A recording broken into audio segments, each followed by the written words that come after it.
Greetings, I am Tom Earl, and this is my year of depth. We know you could be anywhere, so the fact that you are here today sharing your greatest gifts, your time and energy means the world to me. I hope you know that in this moment you are valued, you are loved, and you are appreciated just as you are. I deeply believe that we are all creatives.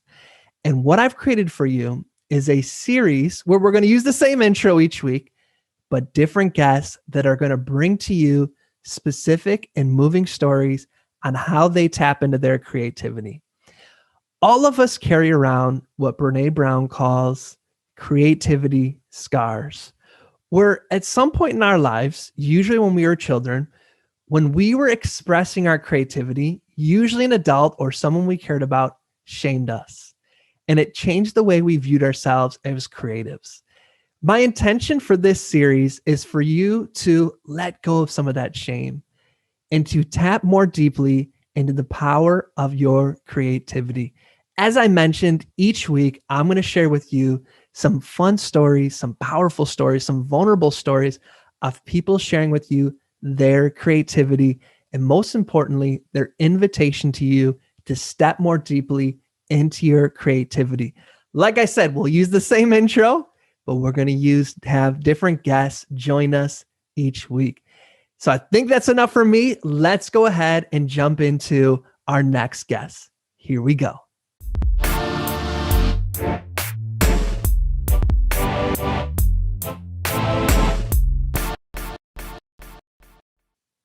We have amazing guest for you today on June 23rd. He goes by the name of Lloyd Wilkey.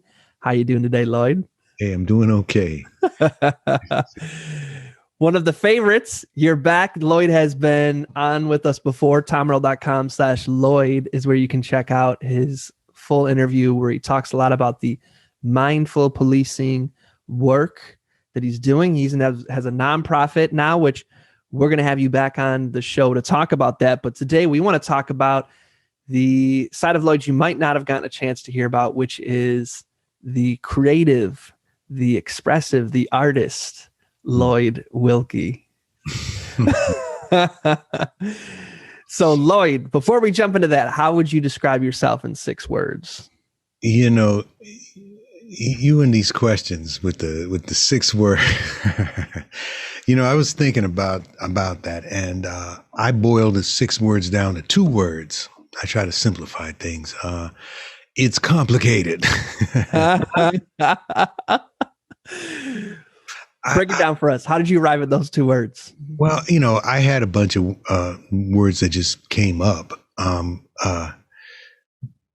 But I couldn't, figure out the proper way to respond to that. Did you want 6 adjectives? Did you want 6 nouns? Did you want 6 aspects of my identity? I was wrestling with that. So, if it's about, what makes up Lloyd, people who know me know that I'm a hustler. And I'm an elder, right? That'd be 2. I'm a fighter. That's one of my arts is that I'm involved in the martial arts, and so I like to talk about how those things are connected as well. Musician, and a dad, and I'm a husband. Those are the central 6 things, I guess you would say. But when you say, who are you in 6 words? I mean, I am my people, I am my ancestors, there's a lot, that really kind of goes into all that. And then anybody that knows me knows that it's really complicated because I don't have one job. I have like 1,000 jobs. And I think it has to do with, I don't know, somebody said it has to do with being West Indian. We West Indians tend to have more than one job. So, you mentioned earlier that I'm involved with something called mindful policing, and that's a whole other conversation that we can have. But that's just this. It's just it's complicated. Well, I appreciate that you unpack some of it with us, giving us some of the words that we can get a little insight. And one of the aspects we're going to explore today is creativity. And so I'm wondering, what is a specific story that illustrates for you what it means to be a creative? Yeah, I like the question. I guess it sort of makes me want to just ask myself, what was it that first inspired me in that direction, right? So what story would I tell about that? And I think it would go back to, early days when I was about about 8 years old. My uncle took myself and my brother to go to the Boston Garden. That's where I'm from, Boston. And he took us to the Boston Garden to see James Brown in concert. And my mind was blown. I had seen him on television before, and I knew that, I was attracted to that electricity. But when I saw him live, and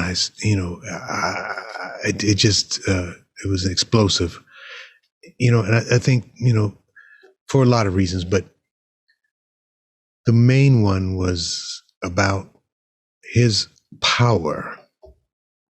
James Brown, when he was able to fill up the Boston Garden, I mean, just to start, right? And to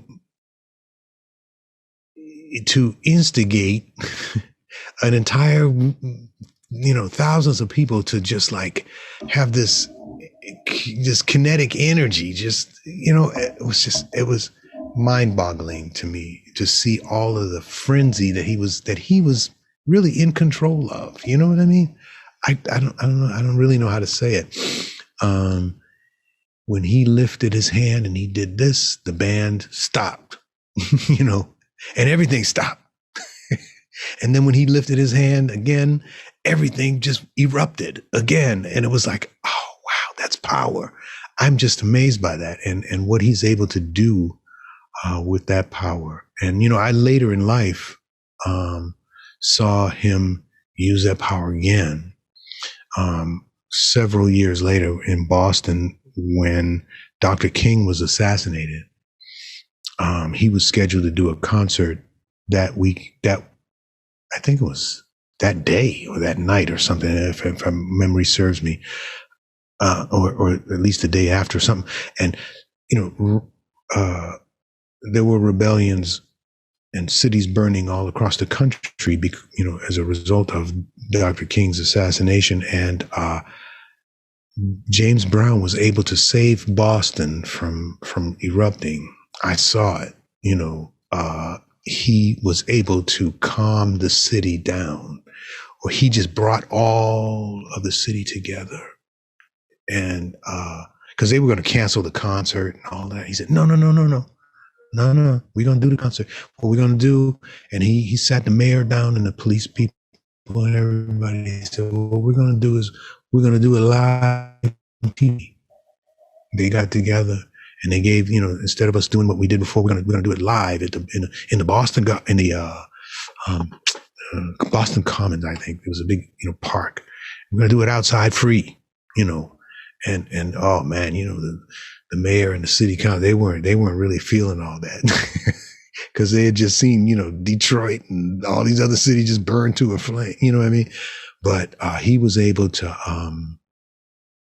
get the attention and influence the entire city to just sit down for a minute, or actually get up and dance for a minute, but not forget what had happened, but take control of the situation in a different kind of way, than other cities were able to. So the power, there was a power there, man. He had a way of getting a message across. And the funny thing is, I think the next year he produced a song, Say It Loud, I'm Black and I'm Proud. And then he was banned in Boston after that. After he, it was crazy. They wouldn't play him on the radio. He couldn't play a concert because he was black all of a sudden. And it was, it was, and then we had a riot after that.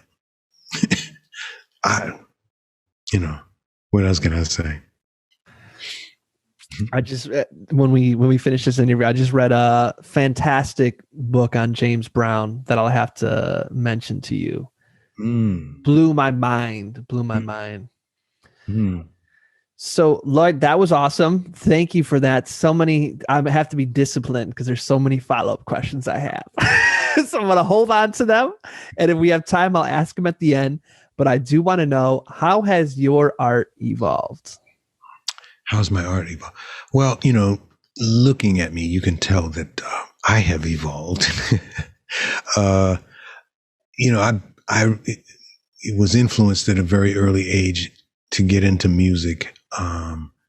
And over the years, perhaps the motivation for doing so has evolved, as have I. I mean, like I said, I'm a singer, and being a singer at my age is different than it was at the age I was when I first started singing. Right? So I don't sound the same. I don't sing about the same stuff that I was singing about, and I have to. I practice differently than I did back then, if that makes sense. I mentioned the martial arts. It's kind of the same thing, right? I'm not the same physically that I was, and so things had to change a little bit, and so I had to adapt. But the reasons, I think, the motivations really are the thing that have kept me going, and but still, they have somewhat evolved also. Yeah. I appreciate that. What would you say inspires you? I think the most inspiring thing to me, is my ancestors. The more I surround myself with them, the more I'm influenced by, what were their intentions? What were they thinking about me? They didn't even know I was coming, but they had a hope and a dream for me that inspires me today. Because I really want to uplift that dream, carry it forward, and be some sort of inspiration, I guess, to some other people. Yeah, I think my ancestors are my primary inspiration. Would you? I'm sorry. Go ahead. And my my current day nuclear little family too. I'm inspired by my daughter, and then I also would say I'm inspired by young people so much. But perhaps your guests don't know. I spend a lot of time with young people. As I said, I'm a practicing martial artist, and I teach boxing, and to be around young people all the time is an inspiration to me. Constantly, students and activists that I'm around, and who are younger, that teach me every day. If you could create one impact or change one thing about society with your art, what would it be? Well, so like I said, some of my motivations have been different as I've gotten older, and at this stage, I make music to lift up the tradition more than I did before. So what I'm trying to do with with music is to be able to pass on the history in a way, right? I've been working with this theory in my head that musicians and other artists are really the true historians, right? There's all sorts of debate about history and its telling, and who gets to write the narrative of the history and all that. I mean, you can pay attention to the history books if you want to, but if you really want to understand the history of a people, listen to the music. Listen, because those people are articulating the pain, the joy, the accomplishments, the victories, the defeats. All of it is translated in the arts. And if you really want to know what was going on in a period of time, go back and listen to the music. So what would I want to do with my art is to do that, is to carry that forward, right? And keep lifting that up. I would hope that the types of music that I do that's reminiscent of old stuff. People call it old school and stuff. That actually I'm trying to pass forward a tradition. That I hope never dies. Speaking of then creating that art, what would be a dream collaboration for you? That's a really hard question. Who would I want to make music with? Anybody. I mean, really anybody is a dream collaboration. But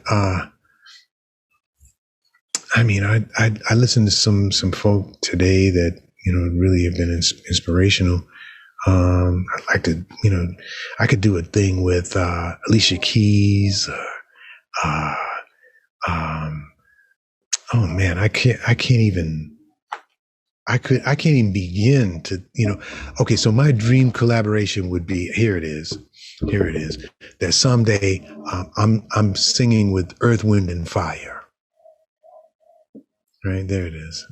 I remember one of my jobs until recently was that I retired from doing security work, and I was doing security at the Forum, and I worked backstage with all the entertainers that came into the Forum.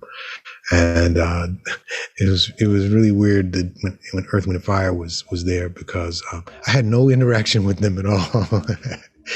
I mean, I saw them coming and going, and it was like nothing. And I was like, these were the people I really wanted to have a kind of a conversation with, but it never happened. But that would be amazing. Well, we heard it here first when it happens. And Lloyd, what would be your invitation to those who are listening? What would you like to invite them to do, to be, to consider, to think about? What's your invitation? Listen to music, but listen to it. Turn on some music, but really listen to it, and listen to some music you're not accustomed to listening to. Right? We all have our little genres that we gravitate to and whatever. Introducing myself to new sounds. And again, new tradition that are new to me, and histories and stories that are inside the music. I have a friend who's a songwriter that oftentimes I'm playing songs for him, and he's in my band, and he'll turn up his nose at it, and I'm like, what's wrong? And, he says, well, it doesn't make sense to me, because maybe it's got some sort of twisted lyric, and I'm like, dude, it's poetry. You know, it's not supposed to make sense. Maybe it's not supposed to make sense. It's supposed to make you feel something. Um, you know, I don't know. I would invite people to really deeply, deeply listen. And Lloyd, if people want to continue this conversation, if they want to dive into more of what you're doing, where can they do that? Well, I don't have a big presence out there in the social media sphere, but as was mentioned earlier, the thing that occupies a lot of my time is working to do training with police officers, which seems like it's a dichotomy. I told you it's complicated. It seems like the total opposite of who I am, but it's not.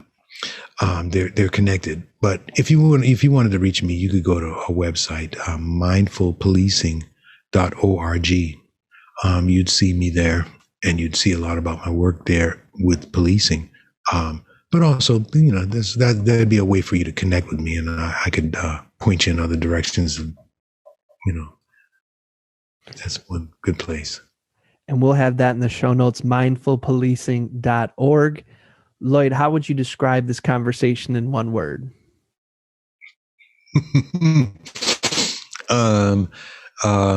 Enjoyable. Thank you for the invitation. I know, I struggle talking about myself, although it is my favorite topic. But yeah, it was enjoyable. Thank you. Lloyd, it's always a pleasure. We got to go on one of our walks here real soon. And we'll have Lloyd back, y'all, for a full episode for sure. So thank you, Lloyd. We appreciate you. Thank you. Take care. Welcome back. We have another fantastic guest. She goes by the name of Liz Prisley. How you doing today, Liz? I'm doing so good. So excited to be here. This is awesome. Yo, Liz and I go way back. We were actually roommates for a while. Yeah. That was the most amount of poetry writing in a single year I've ever done in my life. That was so awesome. I think fondly of those times. And especially now that I live in LA, I think fondly of the rent I paid. Right. Or recording your album in the closet. Yes. We both did. And that year we both recorded an entire album in our closets. That was awesome. Yeah. So Liz, for the folks who don't know you, other than now they know you're a poet, you're Tom Earl's roommate, you were Tom Earl's roommate. How would you describe yourself in 6 words?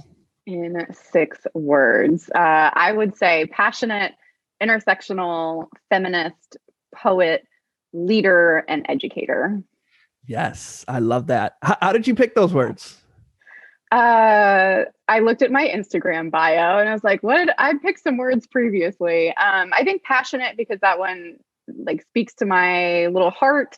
Intersectional because when I say feminist, I want to make sure it's the biggest umbrella of feminist. And those two feel like at the core of what I care about in the world. And poet was natural. I think leader because I want to embrace that identity more.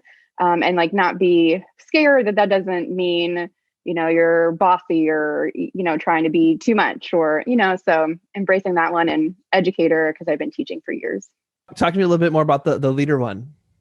Yeah. So in the beginning of 2020, I stepped into the role of executive director at Heard 'em Say Youth Arts Collective, which is a nonprofit in the Tampa Bay area that empowers young people in spoken word poetry and other creative arts. And, it's an intimidating role to step into. I had really big shoes to fill because Wally B. Jennings, the founder of the organization, stepped back after having founded the organization in 2007. And, so it's intimidating. And then of course, 2020, we have a global pandemic, which completely interrupts and redirects all of our programming.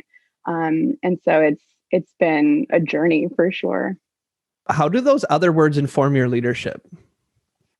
I think the intersectional feminist lens plays a role in addressing, making sure people are taken care of first. And that a fundraising strategy is always second to the well-being of my people. And so, if I'm cultivating and nurturing them and we're good, then we can be good out in the world. And, I think that encourages me to think and interrogate what it means to be a white woman leading a nonprofit that serves predominantly non-white youth, that was founded by a Black man in the Tampa Bay area in an art form that I think, spoken word stems from roots of African cultural traditions. And, and so like really interrogating that and what it means and holding myself accountable. I love that, Liz. And, the 6 words you use has been so interesting. People I know using their 6 words and being like, yes, I see that. And then getting to go deeper. So I appreciate you sharing with us. So what is a specific story in your life or someone else's that illustrates what it means to be a creative? Yeah, I thought of so many stories and was trying to pin it down. But where I'm at right now, the best story was one summer when I was maybe like late elementary school. I was hanging out with my aunt who loves drawing, painting, craft work. And so she that summer wanted to do this like tile mosaic top to a table. And so we had fun like collecting lots of different colored dishes and tiles and things, and like got to beat them with a hammer under a towel to break them up into tiny pieces, which was the most fun part for me. And then like covered the tabletop in the grout, and she started just like sticking broken tile pieces in the top. And I was like, wait a minute, like this looks messy. What is this? Like, how do we find a picture out of all of these little tile pieces? And so I kind of like gave up on the project at that point and walked away. And when I came back at the end of the day, she had created this really beautiful, like blooming flower out of the different colored tile pieces. And I look back on that memory and realize like, I think the creative process is so messy, and like having that vision to guide you is so important. And I think most art looks really bad until it's not. And so it was like that willingness for it to be messy, but having the vision, like even when the people around you didn't, because I just gave up immediately when I was like, oh, it's not like paint by number. You have to, sort through these tiles and come up with your own image and put them in the right place. And what if you make a mistake? And that was really overwhelming for elementary school me. But looking back on that, the takeaways were like, oh, wow, like she did have this vision guiding her, but it was absolutely messy along the way. And sometimes you just have to trust your creative process to like guide you towards the vision, even when it's not, paint by number. What a great story to illustrate creativity. Yeah. That is so cool.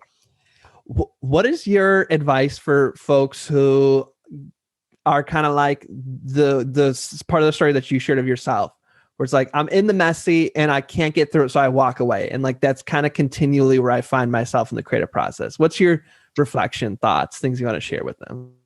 Yeah. I mean, I think that is me. And like, that's the inner me I often fight against in my creative process. And so I would say like, it's supposed to be messy.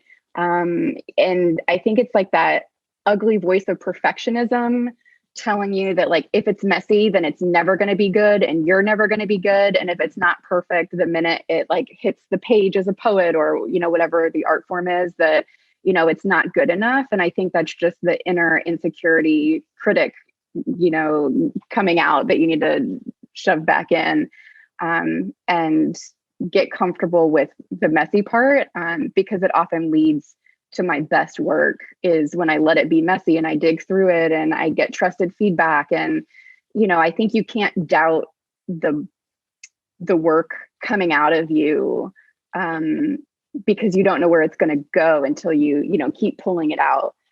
So to just get comfortable with the messy would be my advice.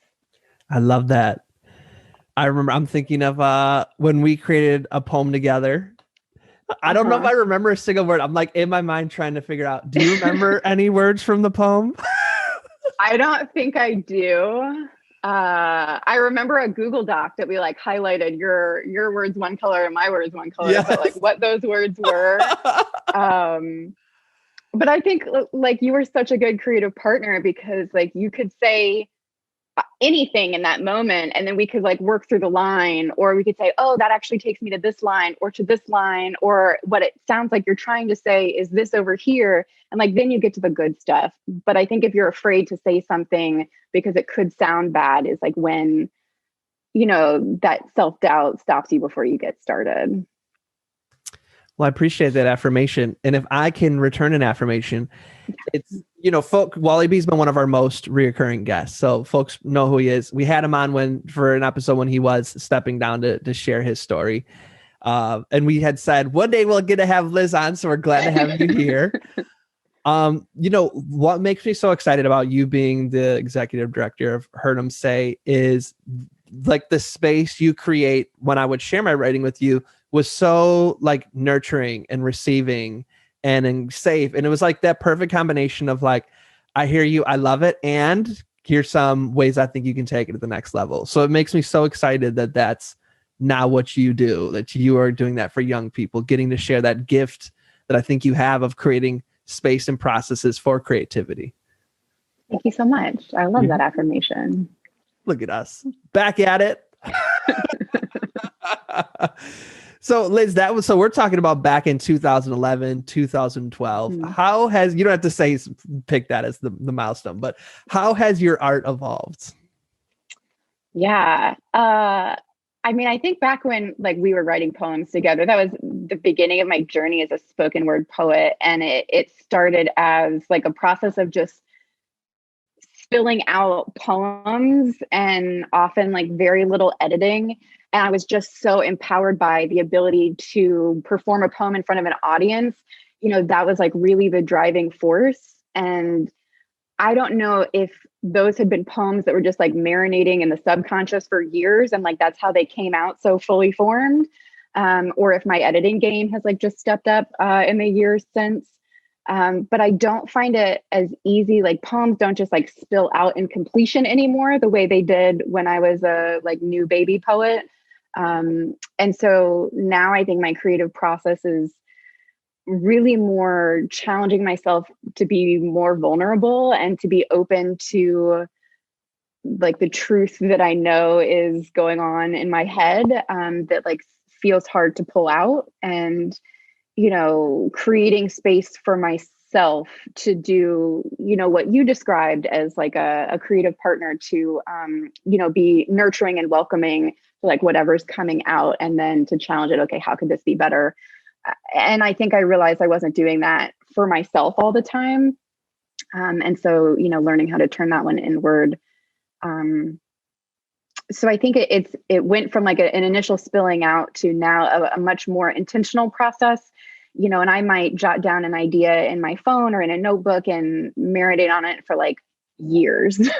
There's a poem that I think brought to a complete draft that I started like in 2015, I think. Like I jotted initial ideas down, and then I had like a paragraph-ish working, and I shared it with Dennis Amadeus, like in his kitchen years ago. And he really liked the idea and gave me some feedback, and I didn't know where the story was going. And it has taken me this long to like try different avenues of, it could sound like this, or it could sound like this. And, it took until like literally 2 weeks ago to figure out, okay, here's what it could sound like, and this feels right. I love this. So a nice aha I had in that was, we can do that for other people, create that nurturing space, but the critic inside ourselves, sometimes we don't give ourselves that gift. Was I hearing that right? Oh, absolutely. Yeah. What about, one thing that comes to my mind is, so you write all this stuff, and then since then you've had opportunities to perform it many, many places, huge stages, smaller stages, lots of people, a few people. And with that comes the applause and especially because if it's competitive, and the losses. Mm-hmm. How do you allow your art to evolve in a way that the losses don't become the driving force or the thing that messes up the messy? Yeah, that's such a good question, because it's one I struggled with for probably years after entering like poetry slam community. Is, the losses did make me feel like I wasn't that good, or I wasn't writing good enough, or I had to write about different subject matter. When I was talking about sexual assault, being told like, oh, that's not like real poetry, or you should really figure out how to write about other topics because I've heard a couple poems from you on that and like it's kind of old now. And I did internalize that feedback for a while and stopped writing about sexism for years. And then I realized like that's such a core part of my lived experience. Like, how could that not show up in my writing? I think it was figuring out what of all of those voices out there commenting on your art like are helpful, what drives you forward, and what only like increases the loudness of the inner critic and the self-doubt. And I think it was, losing poetry slams and, being told the content I'm writing about isn't valid was like definitely something that like inflated, inflated the self-doubt. And it's been nurturing spaces that have asked like good, hard questions about the lens I'm looking at the world through that were necessary, that built up the opposite side of that, I guess. And so I think it's learning to identify, like, is this feedback helping you or hurting you? And is it, challenging you to grow, or is it just putting a lid on what you're doing and trying to stop you or silence you in some way? I think that answered your question. You tell me. No, I mean, you nailed it. It brings up a story for me. So I did this poetry competition at a mosque, and it was like me and 4 other people, and no one else there was a professional poet. And this was back in the day when we were like performing our poems like 7 times a day, and like messing with each other while performing. So I performed and just like totally won, right? And so the way they had to do was like me and maybe like someone who was, I don't know, 16, 17. They brought us on stage, and, she had her like poem on a piece of paper, was reading it all shy. They're like, let's see who wins by applause. It's like, or this guy, and like afterwards I was to her like, do not, like, look, I do this for a living. That was so unfair. Like, you are amazing. And it just makes me think, there's so much, like, that was almost like a shame moment. You know what I mean? And there's a lot of that happens to all of us, that like, to think that it influenced your writing. It's like, I'm going through all the feelings right now. You know what I mean? Yeah. I think it's hard to find like what is good growth and what is holding me back from speaking my truth. And I think sometimes the worst lie is when like that feedback you think is good growth. I know when I was told like writing about women's issues is like so limited and you should really consider writing about other things, I was like, yeah, like a good poet really should have depth and variety, and I should be able to write about other things. And so I thought it was helpful feedback at the time. And it wasn't until later, the comparison I use now is like, Monet painted some freaking water lilies like 500 times in his career. And no one was ever like, he would have been a better painter if he painted a different subject matter. Instead, like, we all are dying to go to museums that have that, same water lily in it. And, it took a while to realize the lie of that feedback was really about silencing something and not about good growth of stretching writing muscles and challenging my editing process, or, building skill sets and nurturing new content. It was about stopping this important issue that it's like, yes, it's about silencing, not you should diversify. Right. This is awesome. Liz, what inspires you? Also such a good question. So I was thinking back on this documentary I watched on some streaming platform that I think is like I don't know if it's like Diary of a Song or something like that, but it was following Alicia Keys, and she was writing a song with another younger artist. And it was just this cool collaborative space where they were messing around on a piano and like came up with like a great like set of chords, just repeated over and over again. And then they were talking about the content of what they wanted to write this song about. And then they just started ad-libbing lyrics until something stuck, and they would say it over and over again, or say funny things, or just make, kind of harmonizing noises with their voices. And it just fell together. And it was so inspiring to think about, like, what am I doing in my poetry writing practice to create that kind of space for myself too, or to collaborate with partners who, like, from the moment you start are like bought into whatever you bring to the table, and then working with it and not being afraid to like sound silly or say the wrong thing or like make a weird noise with your voice. So moments like that really inspire me. I've been learning how to play the keyboard. That's been my pandemic growth moment. And so I get super inspired watching songwriters and seeing how they put together what seem like simple chords and then some words that rhyme. And yet, it's like that magic that makes it, like, not to overplay the metaphor, like sing to you as an art form and like really speak to your emotional truth. And I imagine, I had never thought of poetry this way, but I know there's moments where other people hear like my teen poets or my own poetry and think it must not be that hard to do, because they're like, well, it's just some words and some of them rhyme. And then you say them on stage. But I think like the creative moments where I'm like, oh, it's so simple, knowing it's not simple, but like I think feeling that way gives me permission to try anything to see what happens. I love that. I love that. What is one impact you'd like your art to have on the world or on society? Oh my gosh, I'm so overwhelmed with possibility at this question. But I think like the core of spoken word poetry for me is about emotional connection. And so I guess, that people don't feel alone in their experience. I think heavy experiences or trauma or depression, all of that feels so isolating. And I think there's a power in knowing that someone else has felt the way you felt and is standing in front of you or virtually in front of you. And so I guess just, that feeling of not being alone, whatever your life experience has been, wherever you're at, and just that power of connection. Blowing my mind. You're connecting something for me, if you don't mind me sharing. Yes. So, mission accomplished.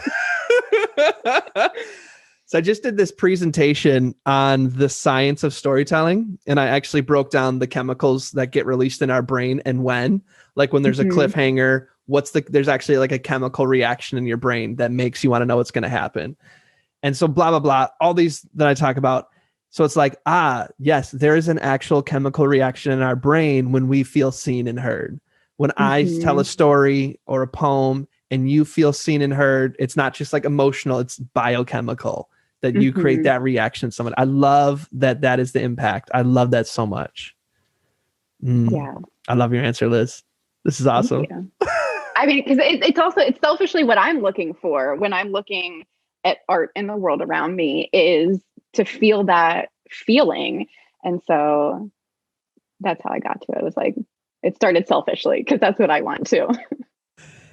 It's spoken word's fun because people will let you know when that happens. Like, yes, you just did it. I'm now feeling that. So I love that.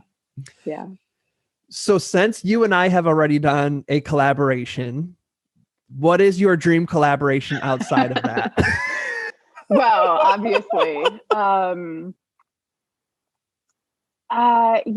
I think like dream collab, just to like put it out in the world, would be like Janelle Monáe. But I think like within arm's reach community collab. So like legitimately Sam Obabe and I have sat down at least 47 times to write a group piece together.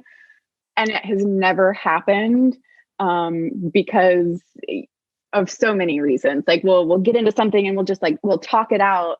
There might be a glass of wine involved. And, we have like really great conversation about something, but it's not a poem. And like every time we've sat down to try to write the poem, it just, it's not the right thing yet, or it's not the right space yet. And so I'm holding out for that collab too. That's awesome. I love that. Yeah. Did you see that Sam and Jamie Dawson were on an episode together recently? No, I have clearly been living under a rock. Has it been released? Yeah. I think it came out like a couple weeks ago. Yeah, we had them on together. It was fun. Yeah. That's awesome. Okay, so I'm hearing Janelle Monáe, and I don't think we have to shrink that. That's totally possible. Okay. And then Sam. Those are the two? Yeah, those are the two. I can't believe that y'all haven't written a team piece yet. I'm shocked. I know. We've tried so many times. We've been on a poetry slam team together, and like Sam wrote group pieces with like Wally B, or slam, and like we just, I don't know, for whatever reason, it's just not the right time yet. It's still cooking in there. Yeah. You're getting this other side of me that most guests don't get, where I'm like, let me jump in. So I remember it was, I was before a practice. I think it was Nats, before Nats practice. I was at Giddy's house, and Giddy's like, you have to check out this person. Her name's Janelle Monáe. Like, you just have to. I'm like, fine. So she like turns on the TV. She's like, watch, and puts on Tightrope. And that was how I learned about who Janelle Monáe was. That's so wonderful. The rest is history. Now we're best friends, and she's coming over for dinner on Sunday. Well, then like hook up the collab, bro. See, it's within your reach. Liz, where can folks get at you, tell you how awesome they are, listen to your poetry, make a donation to Heard 'Em Say, all of those kind of things? Yes, absolutely.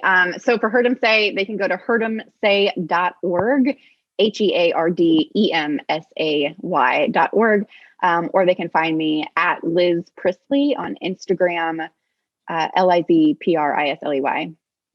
And we'll have both those links in the show notes, y'all. Liz, this has been a blast. I selfishly wish that this was a full episode and we could just keep going back and forth. So can we get it on record? Can we get you back for a full episode? Yes. Got it. That'd be fun. Maybe you and Sam on a panel together. That'd be fun. Oh, man. You're not ready. I think Sam and Wally B are our most reoccurring guests. Yeah. Interestingly enough.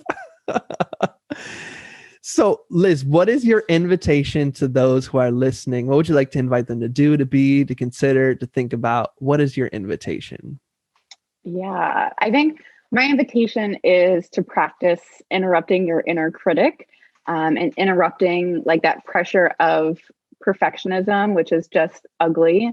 A good friend of mine, Zen Christian, who works with me at Heard 'Em Say, has like t-shirts and stickers that say like make good art with the good crossed out. So it's just like make art. Like you just have to keep making art, whatever that is in your world. Maybe, that art is cooking. Maybe that art is poetry. Maybe it's visual art, like you just have to keep making it. And it will absolutely be good. But you have to get rid of that inner critic first. So that the creative process can start. I love that. Make good art with it crossed up. Such a great invitation, Liz. This has been a blast. Thank you so much for being with us, Liz. We appreciate you. Yeah, thank you so much, Tom Earl. I hope our guests from this week allowed you to find new avenues and new ways of thinking about creativity. Creativity isn't just for those who self-describe themselves as artists. All of us have ways that we are profoundly expressing our creativity every single day. And I hope my guests today helped you to connect more deeply with your creativity. I'd love to know your thoughts on this week's episode. You can reach out to me at Tom Earl Artist on all social media, tom@tomearl.com via email, or if you'd like to learn how you can use your creativity in your marketing, in your Facebook and Instagram ads specifically, we have a ton of resources for you. You can find by going to tomearl.me/ads, tomearl.me/ads. My friends, it has been an honor. I am so grateful for you sharing your most powerful resources, your time and energy with me. And as always, I'm wishing you peace and blessings. Thank you. One more thing. I'd love to continue the conversation. Feel free to join me at tomearl.com/join. Subscribe below or let's connect on social media. Tom Earl Artist. Thanks again for watching.